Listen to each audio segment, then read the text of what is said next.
त्रिशूल व्यूह सिर्फ पुस्तकों में पढ़ा गया है, इससे अधिक कोई कुछ नहीं जानता। ऐसे व्यूह के साथ तुम युद्ध करोगे? कोई नहीं जानता तो कालकेय भी नहीं जानते होंगे। इसका प्रयोग अवश्य करना चाहिए। मैं सहमत हूं। मेरी अनुमति है। हमारे राज्य में प्रवेश करने का यही एक रास्ता है। कटप्पा, शत्रु को रोकने के लिए आपको कितने सैनिकों की आवश्यकता होगी? 5000 राजमाता।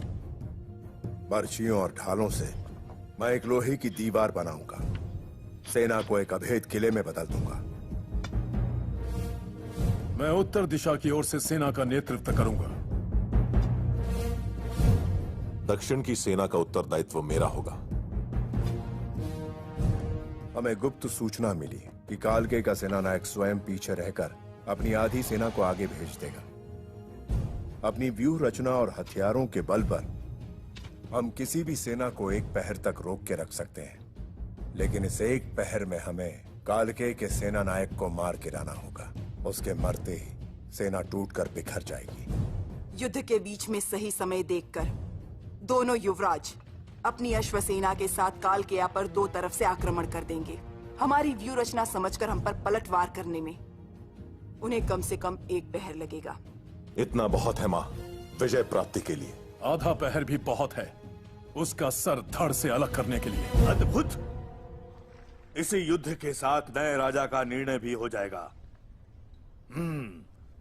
जो कालकेय सेना नायक का वध करेगा उसी को मिलेगा माहिष्मति का सिंहासन। महाराज ने सत्य वचन कहा। सत्य है। दोनों युवराजों में सेना बराबर बांट दो। भल्ला, बाहु, मातृभूमि का ऋण चुकाने का यही अवसर है। इसे स्वीकार करो। जय माहिष्मते!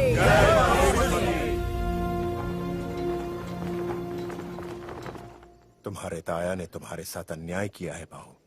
तुम्हें ऐसे शस्त्र दिए हैं जो सिर्फ किले की दीवारें गिराने के काम आते हैं।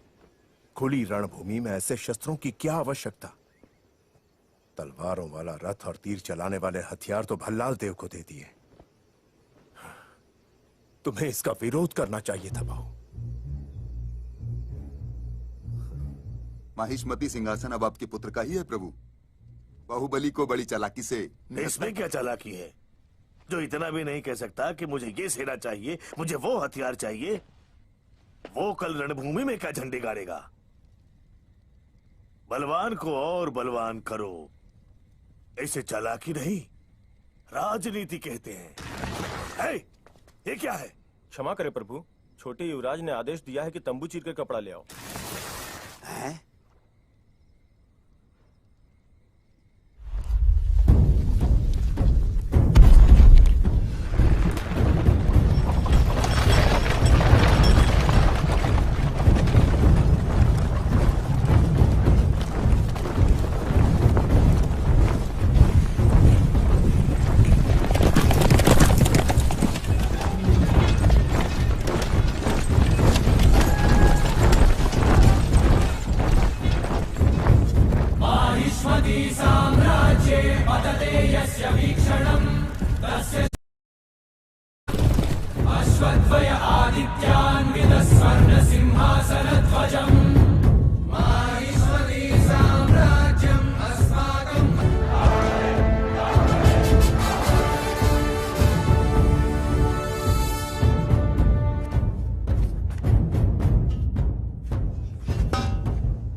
हमारे पूर्वजों की परंपरा है।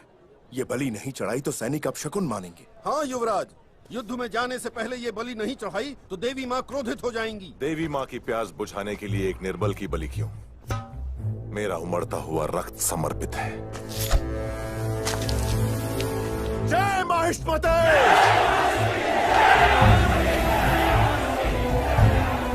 जय माहिष्मते!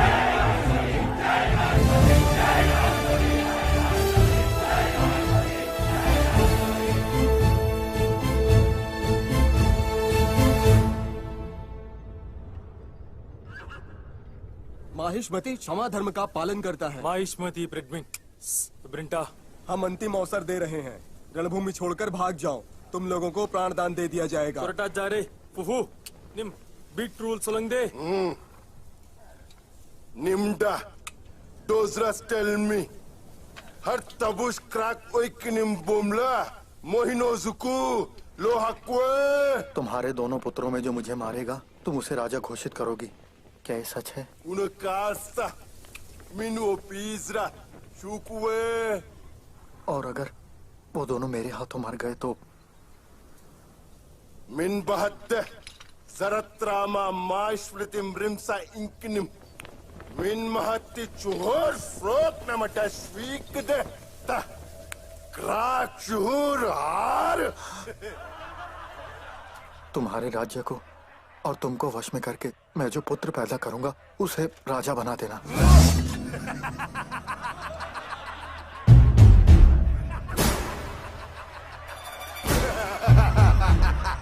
उसे जीवित रहना होगा। उसके हाथ पांव कट जाए, शरीर का सारा रक्त बह जाए, तो भी जीवित रहना होगा।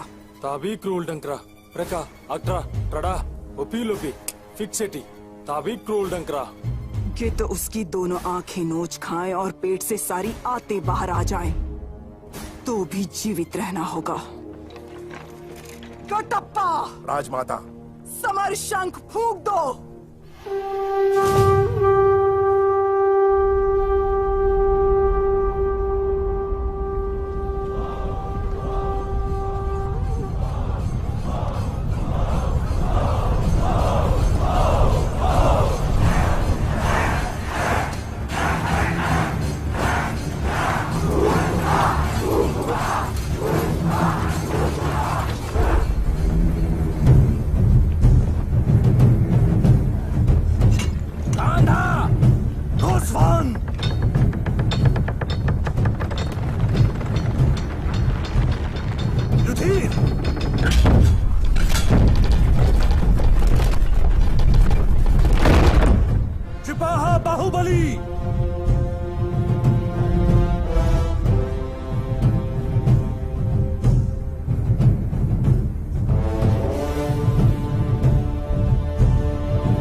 Siplima pamin kapako kiya.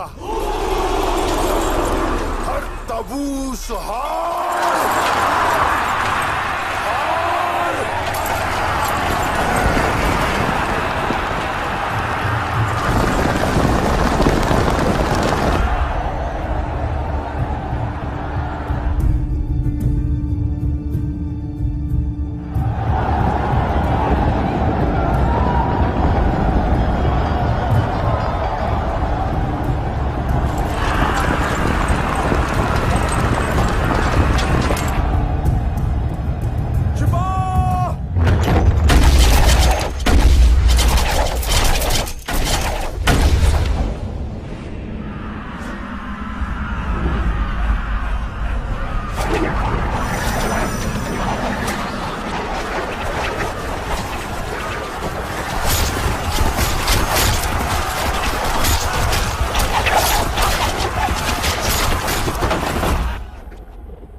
ले वापा umla जुकू तबू सारा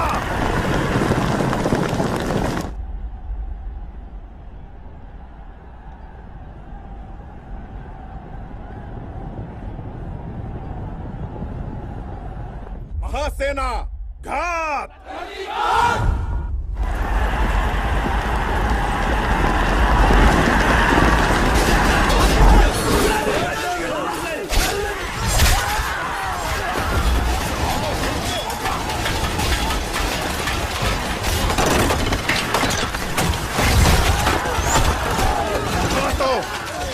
तो बल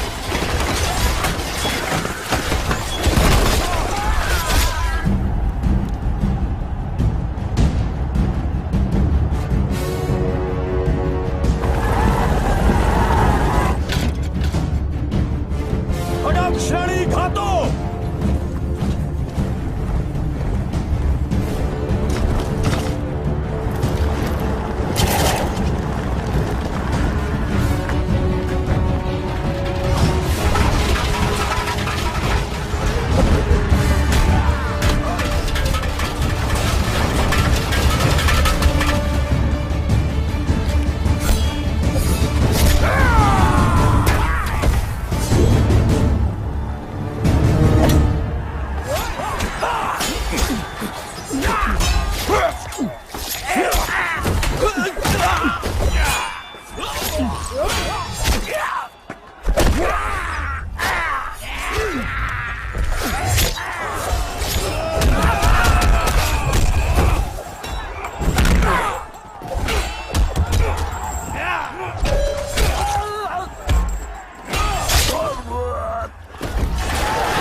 त्रिशूलव्यूहम् आरम्भम्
भल्लाल देवा।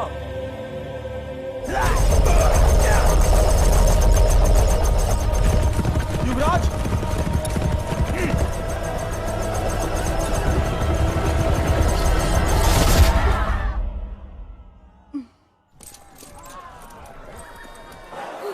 युवराजा, सेना!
हमारा रक्षा कवच टूट चुका है।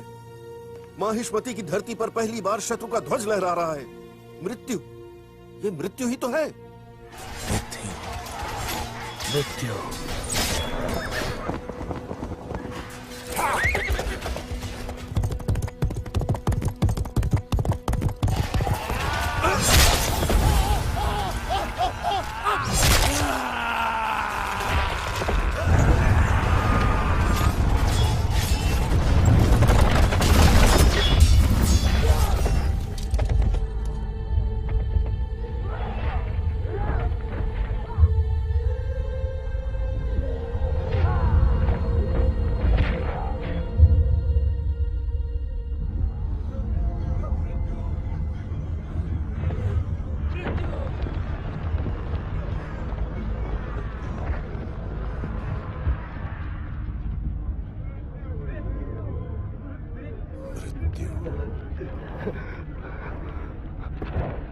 मृत्यु। महासेना!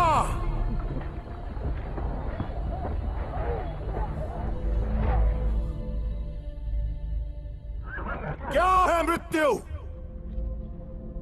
हमारे आत्मबल से शत्रु का बल ज्यादा है, ये सोचना है मृत्यु। रणभूमि में शत्रु से भयभीत होकर जीवित रहना है मृत्यु। जिस नीच ने हमारी मां का अपमान किया वो हमारी आंखों के सामने अट्टहास कर रहा है। उसका सर काटकर मां के चरणों में अर्पित करने की जगह पीठ दिखाकर भागना है मृत्यु।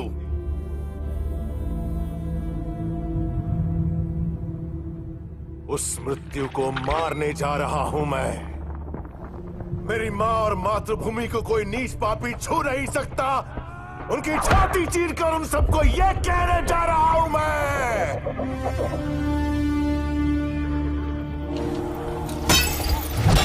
मेरे साथ आएगा कौन? मेरे साथ करेगा कौन? उस मृत्यु को पार करके मेरे साथ अमर होगा कौन? जय माहिष्मते! जय माहिष्मते!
इन महत की चोहोर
आंखें नोच खाएं और पेट से आते बाहर आ जाएं। उसके हाथ पांव कटकर शरीर का सारा रक्त बह जाना चाहिए।